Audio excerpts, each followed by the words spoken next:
Hello traders, ఈ master class విశ్లేషణకు స్వాగతం. రైట్, ఈరోజు మనం మార్కెట్లో మోస్ట్ ఇంట్రెస్టింగ్ అలాగే కాస్త కాంప్లెక్స్ అనిపించే టాపిక్స్ డీకోడ్ చేయబోతున్నాం. అవేంటంటే ఆప్షన్స్, అసెట్స్, ఇంకా అందరూ తెగ క్యూరియస్గా ఉండే ఆల్గో ట్రేడింగ్. చాలామంది మార్కెట్లోకి వస్తారు కానీ ఒక ప్రాపర్ స్ట్రక్చర్ లేక ఇబ్బంది పడుతుంటారు.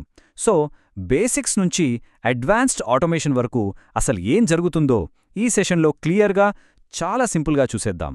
కమాన్, లెట్స్ డైవ్ ఇన్. ఇక్కడ మన ట్రేడర్స్ ఎవల్యూషన్ ఆర్క్ ఒకసారి చూద్దాం. ఫస్ట్, ఆప్షన్స్లో ఉండే అట్రాక్షన్ ఏంటి, రిస్క్ ఏంటి. Second, wealth conversion rule. Third, algo ట్రేడింగ్ని డీమిస్టిఫై చేయడం. And fourth, long term success ఎలా బిల్డ్ చేయాలి. అంతే సింపుల్. ఓకే, ఇప్పుడు section 1, options, risk and allure, దీని గురించి మాట్లాడుకుందాం. ఆప్షన్స్ ట్రేడింగ్ అనగానే మనందరికీ ఒకటే గుర్తొస్తోంది, ఓవర్ నైట్లో 100%, 200% రిటర్న్స్ కదా. కానీ ఇక్కడే ఒక పెద్ద సైకలాజికల్ ట్రాప్ ఉంది. అసలు ఆప్షన్స్ ట్రేడింగ్ చేయాలంటే కొన్ని స్ట్రిక్ట్ రూల్స్ ఖచ్చితంగా ఫాలో అవ్వాలి. ఫస్ట్ థింగ్, ఇవి ప్యూర్ షార్ట్ టర్మ్ ఇన్స్ట్రుమెంట్స్, అంతేగాని వీటిని షేర్స్ లాగా లాంగ్ టర్మ్కి ఎప్పుడూ హోల్డ్ చేయకూడదు. మ్యాక్సిమం అంటే ఒక వారం అంతే. ఇంకో పెద్ద తప్పు ఏంటంటే ఎక్స్పైరీ డే వరకు వెయిట్ చేయడం. దయచేసి అలా చేయకండి, ఎందుకంటే ఆ టైం వాల్యూ డీకే వల్ల ప్రీమియం మొత్తం జీరో అయిపోయి మన క్యాపిటల్ ఖాళీ అయిపోతుంది. సో ముందే ఎగ్జిట్ అవడం చాలా చాలా ఇంపార్టెంట్. రైట్, ఇప్పుడు section 2, the wealth conversion rule. ట్రేడింగ్లో వచ్చిన లాభాలను నిజమైన సంపదగా ఎలా మార్చాలో చూద్దాం. మార్కెట్లో చాలామంది రెగ్యులర్గా చేసే ఒక పెద్ద మిస్టేక్ గురించి ఇక్కడ మాట్లాడుకోవాలి.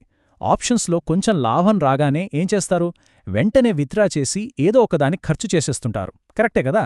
దీనివల్ల పోర్ట్ఫోలియో అక్కడే ఆగిపోతుంది.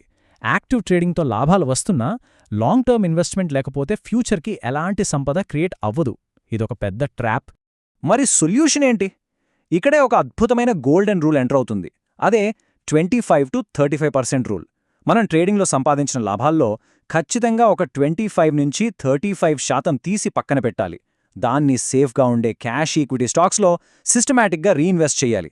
అసలు వెల్త్ క్రియేషన్కి పవర్ఫుల్ ఫౌండేషన్ అంటే ఇదే. దీనే ప్రాఫిట్ ఫన్నల్ స్ట్రాటజీ అంటారు. చాలా సింపుల్ స్టెప్స్ అండి ఇవి. ఫస్ట్, ఆప్షన్స్లో లాభాలు బుక్ చేసుకోండి. సెకండ్, ఆ ఫండ్స్ని విత్డ్రా చేయండి. Third and the most important step, ఆ వచ్చిన ప్రాఫిట్లో ఎగ్జాక్ట్గా ఒక 30% తీసుకెళ్లి మంచి క్యాష్ లేదా ఈక్విటీ స్టాక్స్లో ఇన్వెస్ట్ చేయండి. ఇక మిగిలిన బ్యాలెన్స్ని హ్యాపీగా ఎంజాయ్ చేయండి. ఇది ఎలా ఉంటుందంటే సంపాదించిన దాంట్లోంచి కొంచెం తీసి ఒక గ్లాస్లో అంటే మన సేవింగ్స్లో వేయడం లాంటిది. ఇలా ఒక 2-3 ఏళ్లు కంటిన్యూస్గా చేస్తే ఆ చిన్న ఇన్వెస్ట్మెంట్స్ అన్నీ కలిసి ఒక మ్యాసివ్ కాంపౌండెడ్ వెల్త్ లాగా మారిపోతాయి. Next, section 3, demystifying algo trading. దీని వెనుక ఉన్న అసలు నిజాలేంటో ఇప్పుడు బయటపడదాం. ఇక అసలు విషయానికొద్దాం. ఆల్గో ట్రేడింగ్ ఎలా చేయాలి, అసలిదంటే ఏంటి? మార్కెట్లో ఇప్పుడు ఎక్కడ విన్నా ఇదే మాట. చాలామంది ఏమనుకుంటారంటే ఆల్గో అంటే ఏదో ఒక మ్యాజిక్ బాక్స్, అందులో డబ్బులు వేస్తే అదే ఆటోమేటిక్గా సంపాదించి పెడుతుంది అని. కాని ఒక్క నిమిషం, సిస్టమ్స్ పైన క్యాపిటల్ పెట్టే ముందు ఈ ఆల్గో మెకానిజం ఏంటి అనేది ఖచ్చితంగా అర్థం చేసుకోవాలి. చాలా సింపుల్గా చెప్తాను వినండి. ఆల్గో ట్రేడింగ్ అంటే ఏదో రాకెట్ సైన్స్ కాదు. మనం రోజూ స్క్రీన్ ముందు కూర్చుని ఏ సెటప్స్ అయితే మాన్యువల్గా చూస్తామో ఎగ్జాక్ట్గా వాటినే ఒక ఆల్గోరిథం లేదా కంప్యూటర్ ప్రోగ్రామ్కి కమాండ్స్ రూపంలో ఫీడ్ చేస్తాం. కండీషన్స్ మ్యాచ్ అవ్వగానే సిస్టమ్ ఆటోమేటిక్గా ఆర్డర్స్ ఎగ్జిక్యూట్ చేస్తుంది. దీనివల్ల బిగ్గెస్ట్ అడ్వాంటేజ్ ఏంటంటే ఇక్కడ భయం, అత్యాశ లాంటి హ్యూమన్ ఎమోషన్స్కి అస్సలు ఛాన్స్ ఉండదు. అంతా రోబోటిక్, ఎమోషన్లెస్ ఎగ్జిక్యూషన్ అన్నమాట. ఒకసారి మాన్యువల్ ట్రేడింగ్కి ఆల్గో ట్రేడింగ్కి ఉన్న తేడా చూస్తే ఒక క్లారిటీ వస్తుంది. మాన్యువల్ ట్రేడింగ్లో మనం తక్కువ క్యాపిటల్తో కూడా చాలా ఫ్లెక్సిబుల్గా ట్రేడ్ చేయొచ్చు, కానీ ఎమోషన్స్ ఎక్కువ ఇన్వాల్వ్ అవుతాయి. అదే ఆల్గో విషయానికొస్తే ఎమోషన్స్ ఉండవు, వెరీ గుడ్, కానీ దీనికొక పెద్ద క్యాపిటల్ బేస్ ఖచ్చితంగా కావాలి. ఎందుకంటే ఆల్గోరిథమ్స్ జనరల్గా చాలా చిన్న చిన్న లాభాల కోసం ఎక్కువసార్లు ట్రేడ్స్ చేస్తుంటాయి.